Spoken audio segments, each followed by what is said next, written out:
Hello everyone, आज हम लोग करने वाले हैं पार्ट 3 इंग्लिश कोर्स चैप्टर 4-5। देखा जाएगा कि हम लोग ये poem how the little kite learn to fly भी कर पाएंगे या नहीं। चलो हम लोग का स्टार्ट होता है chapter 4 the trumpet of the swans. Sam beaver, an 11-year-old boy, was walking through a forest when he heard a loud trumpet. Startled, he searched the wood and swamps till he saw two enormous trumpeter swans by a lonely pond in the middle of the forest. They were laying eggs. Sam was filled with wonder because he knew that the trumpeter swans were very rare. He returned to the same spot a week later to watch the birds again.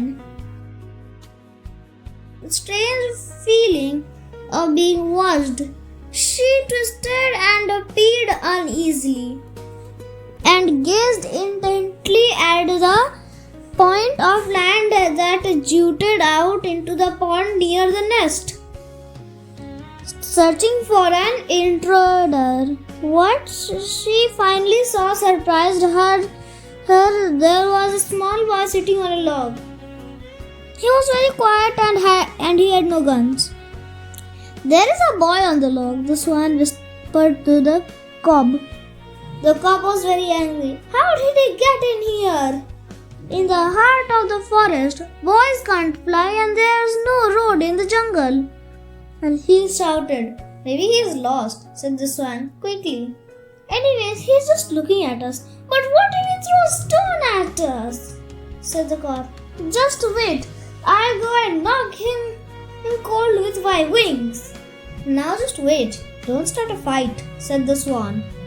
"He is not disturbing us at all. Anyways, I have started this nest and I'll go and lay a fourth egg now," said the swan. For the next hour, the cob paddled slowly around the tiny island, keeping watch. Sam sat on the log, spellbound at the sight of his large water birds. After he had watched them for an hour, Sam got up and quietly left. The bird watched him go, sighing with relief. The swan left the nest and turned to look back. There, lying safely on the soft feathers at the bottom of the nest, were 4 eggs. She gazed at them proudly. The swan settled herself in the nest to keep the eggs warm. Carefully, she reached down with her bill and poked each egg until it was in just the right spot to receive warmth from her body. Cob sailed around close by to keep her company and protect her from enemy. He knew that the fox prowled somewhere in the woods. He had heard him barking on some nights. Days passed and the swan sat in the nest, warming the eggs through sun and rain. Weeks went by. No one disturbed her. Finally, one warm afternoon, tired of swimming around, the cob asked the swan, Do you never get tired of sitting in one place?" "No," replied the swan. "And I won't have to sit for long. Our cygnets will be born soon." "Don't you ever feel hungry or thirsty?"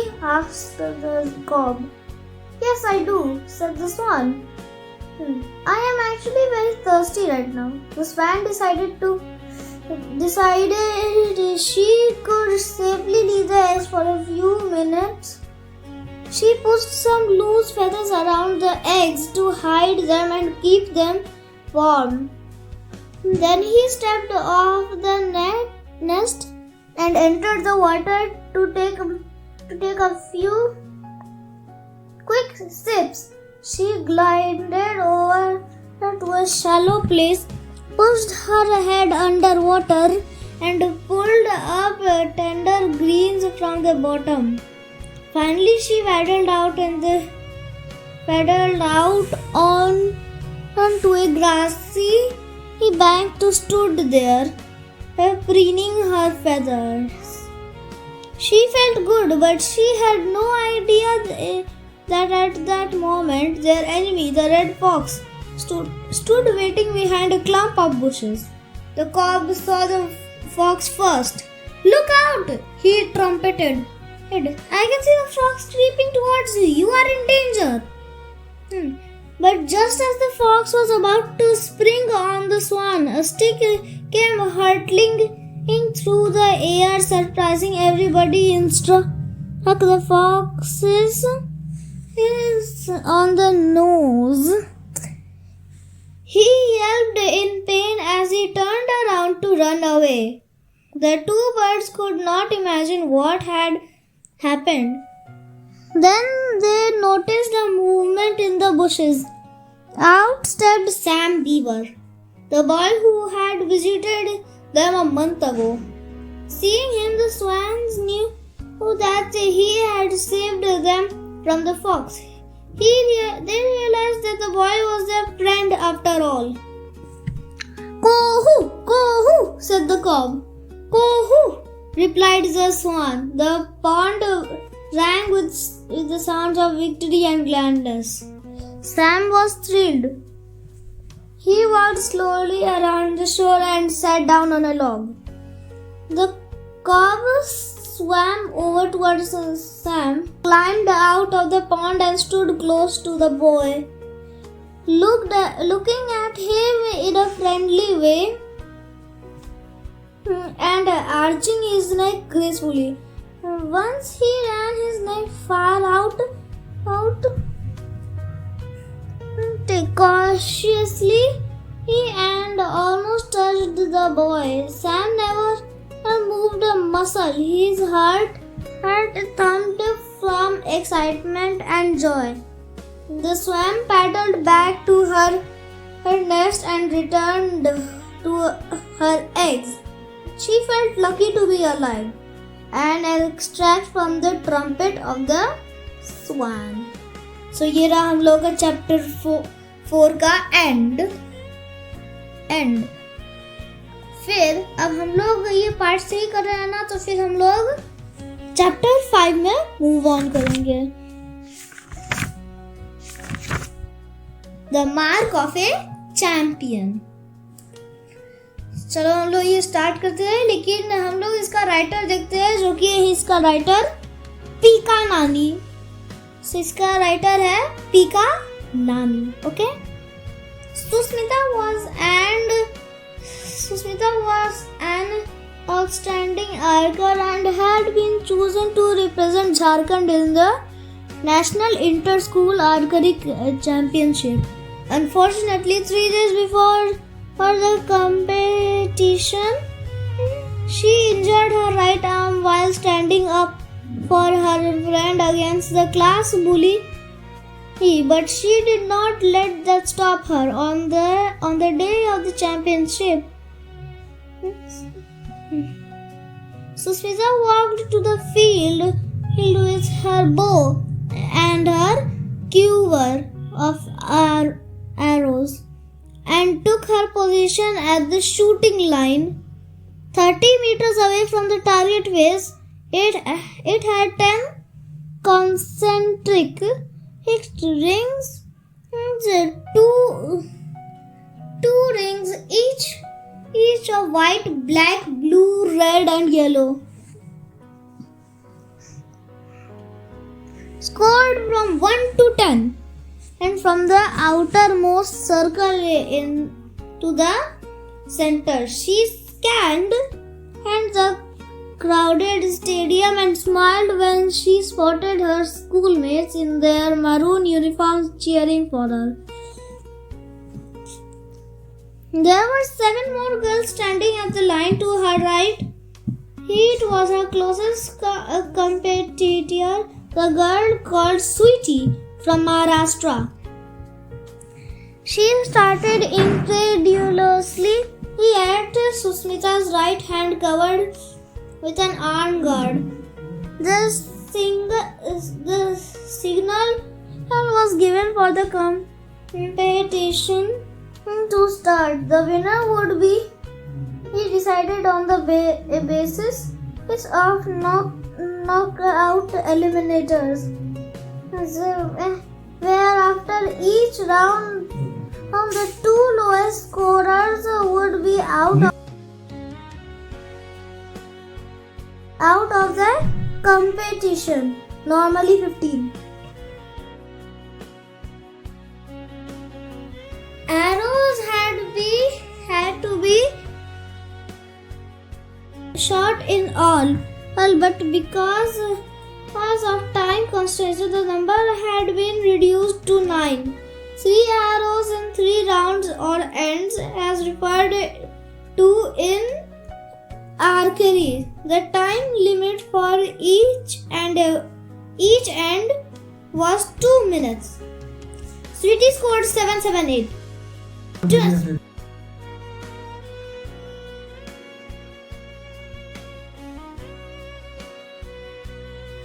It was now Susmita's turn.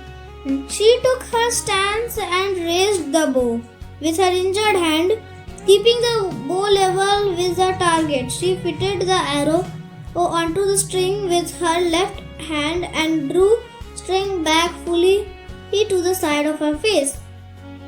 She looked down the arrow forcefully entirely on the center of the target, and then let go.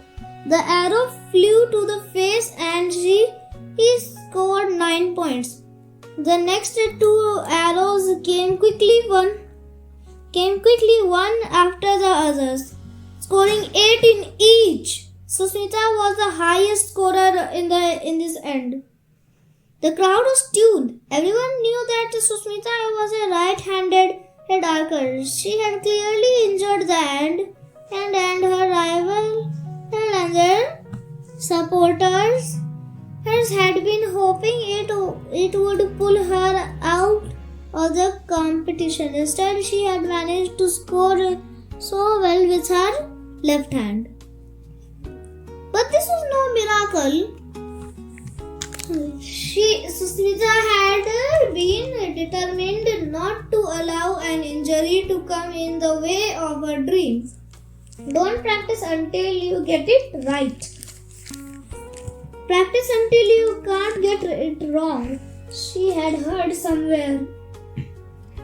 So she had practiced continuously with her left hand for the past 3 days. Yet still she couldn't go wrong.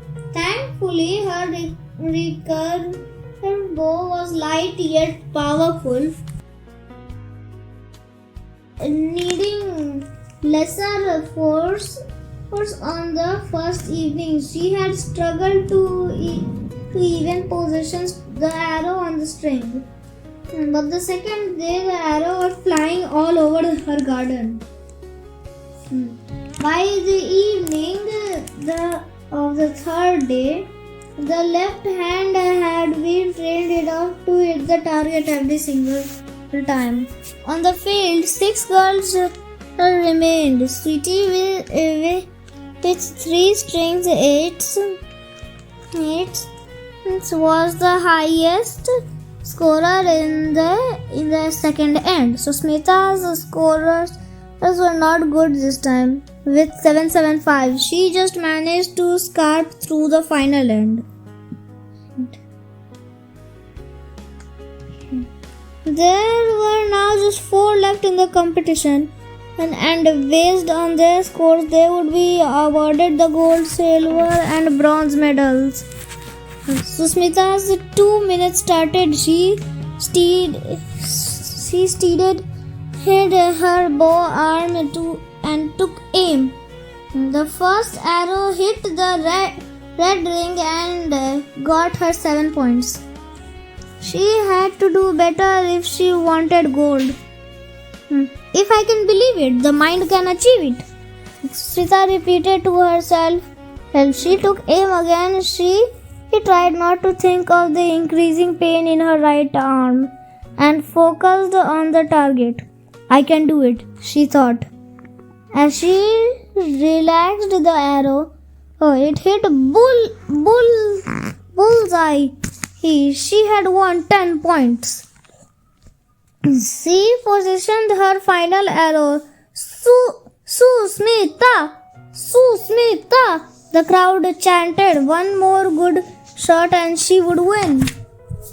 She drew back the swing, but it hadn't even gone all the way back when her injured arm jerked involuntarily under the strain and the arrow flew off. Susmita saw her golden dreams blurring as the arrow hit black on the target. Susmita Sahu from ACE Public School, Jharkhand. The name was announced for the victory ceremony. Susmita stepped forward to accept the bronze medal. The stadium reverberated with applause. Susmita waved to the crowd, a disappointment on her face. This was not just for missing the gold. It was also for the opportunity that came with it. The medals were being presented by none other than the former archery world champion Mukesh Hansada, who was the chief guest for the event. He congratulated Susmita and said, "Miss Susmita Sahu, it is my privilege to offer you a scholarship to join my archery academy." Hansada Academy had coached many international and Olympic level athletes. Training there was every aspiring archer's dream, but the fees were high and the admission was strictly for gold medalists. It was only when she found the world champion waiting questioningly for an answer from her that Susmita actually realized what he would just said. So, sir, that is the reason, and I wanted to win the championship so badly. But is it the opportunity only for the winner? She finally managed to say. Yes, it is true. We admit it only gold medalists, or shall I say champions, smiled Mukesh Hansada. And the mark of a champion is not whether you fall, it is whether you get back up again. If in your condition you can get bronze, I'm sure when you are in form, nothing can stop you from being a champion in the world. So ये रहा हम लोग का end of chapter 5. भाई इतना लंबा chapter था. चलो ठीक है, हम लोग अब नेक्स्ट चैप्टर चलते हैं क्योंकि अभी बहुत टाइम है. So how the little kite learn to fly. So यहाँ पे ये लिखा है कैथरीन पाइल ने. सो यहाँ पे क्या लिखा है चलो इस पोयम को पढ़ा जाए. I never can do it, the little kite said as he looked at others high over his head. I know I should fall if I tried to fly. Try, said the big kite. Only try, or I fear you never will learn at all. But the little kite said, I am afraid I'll fall. The big kite nodded. Well, goodbye, I'm off. And he rose towards the tranquil sky. Then the little kite's paper stared at the sight, and trembling he shook himself free for flight. First whirling and frightened, then braver grown, up he rose through the air alone. till the big kite looking down could see the little one rising steadily. Then how the little kite thrilled with pride as he sailed with the big kite side by side, while far below he could see the ground and the boys like small spots moving around. They rested high in the quiet air, and only the birds and clouds were there. Oh, how happy I am, the little kite cried, and all because I was brave and tried. So ये रहा हम लोग का ये part 3 completed हो गया है. ये सारा पार्ट्स कंप्लीट हो गया है. और तुम लोग सोच रहे होंगे कि मैं फुल पार्ट भी खोलूँगा, लेकिन नहीं, मैं फुल पार्ट खोलूँगा नहीं, लग जाएगा 1 घंटा या फिर. So thank you guys and have a nice day. Subscribe.